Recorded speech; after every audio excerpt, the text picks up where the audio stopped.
उत्तराखंड में निकाय चुनाव, पंचायत चुनाव और केदारनाथ विधानसभा का उपचुनाव होना है। बद्रीनाथ और मंगलौर विधानसभा के उपचुनाव को हारने के बाद अब बीजेपी और मुख्यमंत्री पुष्कर सिंह धामी आने वाले चुनावों के लिए कमर कस रहे हैं। इसी बीच कैबिनेट का विस्तार भी होना है, कई और चीजें भी होनी है। इसीलिए अब सरकार के हर फैसले पर, हर घोषणाओं पर, हर कामकाज पर भी इसका असर देखने को मिल सकता है।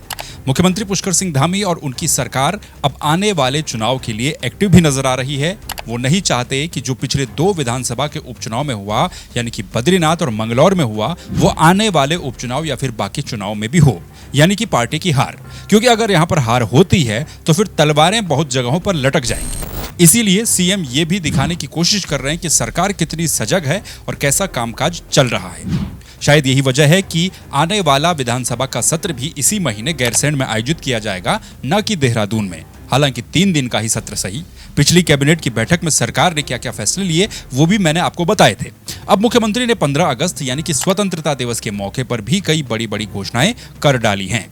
क्या है वो घोषणाएं और उत्तराखंड में कहां पर एक नर्स के साथ वैसा ही केस सामने आया जैसा कि पश्चिम बंगाल में हुआ था, जिस पर आक्रोश मचा है। साथ ही केदारनाथ की आपदा में मरने वालों का आंकड़ा भी अब धीरे धीरे क्यों बढ़ रहा है, इन सब बातों पर बात करेंगे इस वीडियो में। लेकिन आगे बढ़ने से पहले चैनल को सब्सक्राइब करें, वीडियो को लाइक करें और कमेंट में अपनी बात रखें। स्वतंत्रता दिवस के मौके पर एक तरफ जहां प्रधानमंत्री देश का विजन रखते हैं, लाल किले के ऊपर झंडा फहराते हैं और देश के लिए बड़ी बड़ी घोषणाएं करते हैं, तो वहीं दूसरी तरफ राज्यों के मुख्यमंत्री भी प्रदेश का विजन रखते हैं और प्रदेश के लिए घोषणाएं करते हैं। वो अलग बात है कि इन घोषणाओं पर कितना काम होता है, लेकिन घोषणाएं तो होती हैं।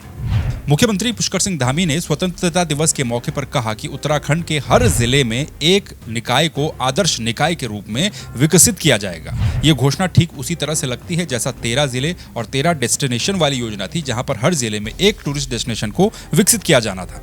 कितनी हुई ये आप भी जानते हैं। कृषि और बागवानी करने वाले भी उत्तराखंड में कई लोग हैं, इनके लिए भी सीएम ने कई घोषणाएं की हैं। उत्कृष्ट कार्य करने वाले काश्तकारों को प्रथम, द्वितीय और तृतीय पुरस्कार के रूप में 75,000 से लेकर 50,000 रुपए की धनराशि दी जाएगी। अनुसूचित जाति, अनुसूचित जनजाति, दिव्यांग एवं अन्य पिछड़ा वर्ग के जो नियमित कर्मचारी हैं, इन कर्मचारियों के लिए व्यक्तिगत ऋण योजना को शुरू किया जाएगा या लागू किया जाएगा। वृद्धावस्था पेंशन योजना, विधवा पेंशन योजना, दिव्यांग पेंशन योजना, जन्म से दिव्यांग बच्चों को अनुदान योजना एवं परित्यक्ता पेंशन योजना में वर्तमान में निर्धारित मासिक आय 4,000 से बढ़ाकर के 6,000 रुपए प्रति माह किया जाएगा। युवाओं को स्वरोजगार से जोड़ने के लिए जो कौशल विकास योजना के अंतर्गत प्रशिक्षण की विषय वस्तु है, इसका निर्धारण जिला कौशल विकास समिति के द्वारा स्थानीय आवश्यकताओं के अनुरूप किया जाएगा, ये घोषणा भी की गई है। सीनियर सिटीजन्स के लिए समग्र कल्याण के लिए नई नीति बनाई जाएगी, इसकी घोषणा भी मुख्यमंत्री ने की। अब कुछ युवा क्योंकि रिवर्स माइग्रेशन कर गांव में आ रहे हैं और गांव में आकर के कई तरह के काम कर रहे हैं, जिनमें मछली पालन भी शामिल है। ट्राउट मत्स्य उत्पादन को बढ़ावा देने के लिए भी मुख्यमंत्री मत्स्य संपदा योजना के अंतर्गत जो मत्स्य विभाग है, इसमें 200 करोड़ की योजनाएं शुरू हो जाएंगी। सोचिए, 200 करोड़ की योजनाएं।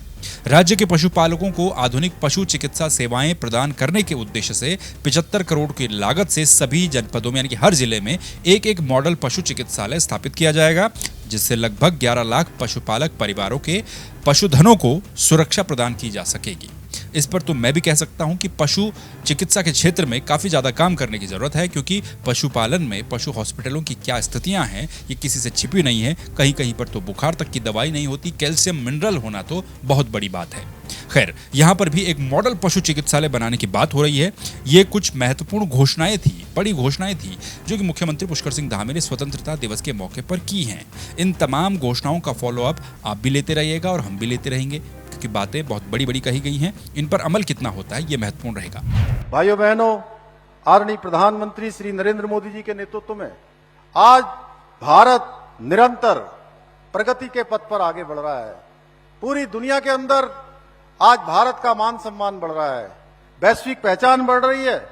चाहे वो आज रक्षा का क्षेत्र हो, विज्ञान तकनीकी का क्षेत्र हो या कृषि या शिक्षा का क्षेत्र हो, आज भारत हर क्षेत्र में नए कीर्तिमान स्थापित कर रहा है। जबरन धर्मांतरण पर रोक के लिए कानून बनाना हो, लैंड जिहाद और लव जिहाद को रोकने के लिए कड़े कदम उठाने हो, देश का सबसे सख्त नकल विरोधी कानून बनाना हो या दंगा मुक्त प्रदेश बनाने के लिए एक कठोर दंगा रोधी कानून बनाने का निर्णय लेना हो, हमने इन सभी महत्वपूर्ण तथा लंबे समय से ठंडे बस्ते पर डाले गए कार्यों को धरातल पर उतारने का प्रयास किया है। अब बात उत्तराखंड में नर्स के साथ रेप और मर्डर की। पश्चिम बंगाल में जूनियर डॉक्टर के साथ जो घटना हुई उससे पूरे देश में आक्रोश है। अब इसी बीच उत्तराखंड में भी एक ऐसा ही मामला सामने आया है। यहाँ पर भी एक नर्स के साथ लूटपाट होती है, फिर उसके साथ दुष्कर्म होता है और फिर उसकी हत्या कर दी जाती है। इस मामले में हालांकि अब खुलासा हो गया है और खुलासा होने के बाद ही ये मामला हाईलाइट हुआ है। ये पूरा मामला है उधम सिंह नगर जिले का, जहां पर उत्तराखंड के एक निजी अस्पताल से उत्तर प्रदेश सीमा के पास अपने घर लौट रही एक नर्स के साथ ये पूरा घटनाक्रम हुआ। यानी कि वो हॉस्पिटल उत्तराखंड में था, उसका घर यूपी बॉर्डर के पास था। बात 30 जुलाई शाम की है, जब नर्स अस्पताल से निकली और अपने घर नहीं पहुंची। ये नर्स अपनी 11 साल की बेटी के साथ एक घर में रहती थी। अगले दिन जब उसकी बहन ने गुमशुदगी की शिकायत दर्ज कराई, उसके बाद 9 दिनों के बाद यानी कि 8 अगस्त को उसका शव उत्तर प्रदेश पुलिस को मिलता है, उसके घर से लगभग 1.5 किलोमीटर दूरी पर। नर्स का मोबाइल फोन भी चोरी हो गया था और यही मोबाइल फोन आरोपी तक पुलिस को पहुंचा गया। पुलिस ने इसकी तलाश की तो धर्मेंद्र जो कि आरोपी है, इसको पकड़ा गया, जो कि यूपी के बरेली का दिहाड़ी मजदूर है। बुधवार को इसे राजस्थान से गिरफ्तार किया गया। आरोपी ने बताया कि वो नशे में धुत था। उसने नर्स का पीछा किया, उसे देखा कि वो अकेले है, उसके बाद उस पर हमला कर दिया और उसके बाद उसे घसीटते हुए झाड़ियों में ले गया, जहां पर दुष्कर्म किया और फिर उसी के दुपट्टे से उसका गला घोंटकर उसको मार डाला। आरोपी नर्स का फोन और पर्स से 3,000 रुपए भी चुरा करके ले गया था। अब बताइए, इस तरह की घटनाएं हो रही हैं तो फिर कौन खुद को सुरक्षित महसूस करेगा? अकेला निकलना भी बहुत खतरनाक साबित हो रहा है। ऐसे में कानून व्यवस्था किस तरीके से काम कर रही है, इस पर भी सवाल बनता है।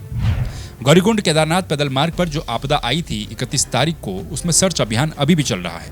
15 अगस्त की देर शाम को 3 शव सर्च अभियान के दौरान बरामद किए हैं। एनडीआरएफ ने इन शवों को बरामद किया है। यहाँ पर रेस्क्यू में सरकार के अनुसार करीब 15,000 लोगों को सुरक्षित किया गया था। 3 शव पहले बरामद किए गए थे और आपदा के 15 दिन के बाद यहाँ पर 3 और शव बरामद किए जा रहे हैं। यानी कि कुल मिलाकर 6 लोगों की मौत तो अभी तक हो ही चुकी है, लेकिन हो सकता है कि आगे यहाँ पर और भी ज्यादा शव मिले, क्योंकि कई लोगों ने यह भी रिपोर्ट किया था कि सोनप्रयाग पार्किंग में कई ऐसी बाइकें हैं, कई ऐसे वाहन हैं जो कि लावारिस हाल में पड़े हुए हैं। जाहिर सी बात है कि उनको चलाने वाला भी कोई होगा जो उनको चला करके वहां तक लाया होगा और वहां से केदारनाथ की ओर गया होगा, लेकिन वापस नहीं लौटा। अब ये लोग या तो गुम हो गए हैं या फिर कहीं दब गए हैं मलबे के अंदर। खैर, अभी संभावना ये जताई जा रही है कि इस क्षेत्र में आगे और भी शव मिल सकते हैं। यानी कि केदारनाथ आपदा में रेस्क्यू की बातें तो सामने आई, लेकिन कितने लोग इसमें मारे गए इस पर कोई क्लियरिटी नहीं थी, जो कि अब धीरे धीरे शव बरामद हो रहे हैं। बहरहाल, आपका इन सब खबरों को लेकर के क्या कुछ कहना था, कमेंट बॉक्स में आप जरूर अपनी राय रखिए। इस चैनल को सब्सक्राइब कर दीजिए, वीडियो पसंद आया हो तो इसे लाइक कर दीजिए। फिर मुलाकात होगी आपसे किसी और दूसरे वीडियो में, दूसरे किसी टॉपिक के साथ। तब तक के लिए नमस्कार, अपना ख्याल रखिए।